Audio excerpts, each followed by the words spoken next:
You're 8 years old, your mother is crying. You don't ask why, you already know what to do.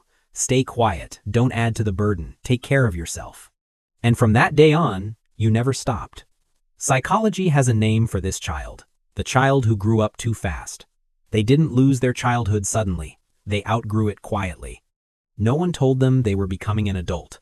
They just realized that someone had to be responsible, and maybe that someone was them.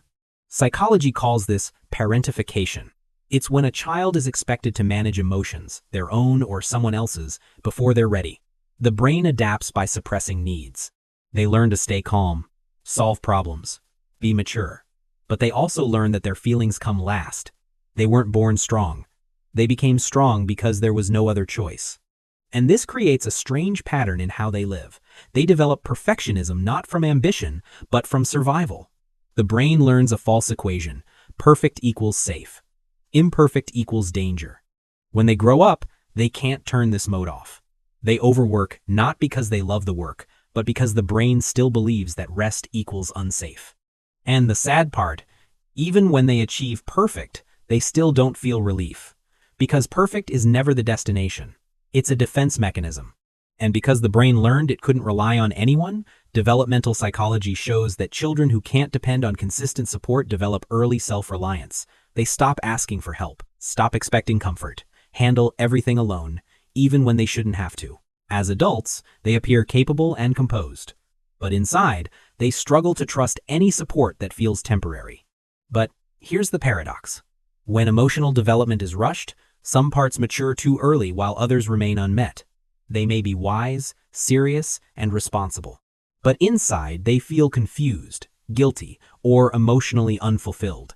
They didn't have time to learn how to need others safely, so they carry within them a strange split: adult on the outside, child on the inside, still waiting for someone to say, "You don't have to do this alone anymore." People who grew up too fast often associate rest with danger. When things are calm, something usually goes wrong afterward, so their nervous system stays alert. They feel uncomfortable doing nothing. They feel useful only when they're needed. Their brain has been trained to always be on guard, always prepared, because stopping once meant unsafe. And after years of living like this, there's a psychological phenomenon called delayed childhood collapse. The child who grew up too fast might function perfectly for years, 20, 30, 40 years old, always strong, always okay, until one day they're not okay anymore. It might be an ordinary day. You're washing dishes, and suddenly you sink to the kitchen floor and cry. You don't know why. You just know you can't get up anymore. The trigger could be anything: a relationship ending, losing a job, or someone asking with genuine concern, "Are you okay?" And everything you suppressed from childhood pours out. This isn't weakness. This is the body finally safe enough to feel what it wasn't allowed to feel when small. The brain saying, "I can put this down now." Attachment research shows that early responsibility often creates a belief: if I'm being taken care of, someone else is being burdened. So they minimize their needs. They apologize for wanting support. They feel guilty for resting, asking, or depending. Receiving care feels foreign, not comforting, because deep down, they still believe their needs are a burden. And growing up too fast sharpens emotional awareness. They sense shifts in mood, they anticipate problems, they read people very quickly. But psychology shows they also protect themselves by staying guarded. They know how much it costs to care without protection. So they give, but not fully. They listen, but don't share. They're there for others, but rarely allow others to be there for them. So what does healing look like? It's re-parenting, parenting yourself again. Psychology shows the brain can create new secure attachments, even as adults. You don't need to fix childhood. You need to give the child inside what it didn't receive. What does reparenting look like? When you make a mistake, instead of blaming yourself, "Why am I so stupid?" you say, "It's okay. Everyone makes mistakes. I'll learn from this." When you're tired, instead of forcing yourself to continue, you ask, "What does the child inside me need right now? Rest? To be held?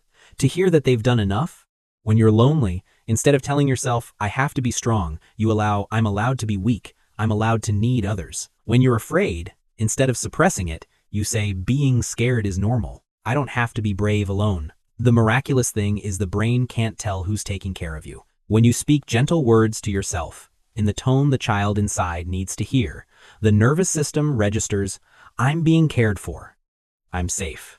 And slowly, very slowly, the burden lightens. If you grew up too fast, psychology doesn't call you broken. Your nervous system adapted to early pressure. You learned responsibility before safety, strength before softness. And healing doesn't mean becoming weak. It means learning that you're finally allowed to rest, allowed to need, allowed to be the child you never got the chance to be. You don't need anyone's permission. You only need to give yourself permission. So let me ask you, did you grow up responsible for more than a child ever should be? Are you still carrying that weight? If so, know this, you can put it down now. Not because you're weak, but because you're finally strong enough to realize you don't have to be strong alone anymore,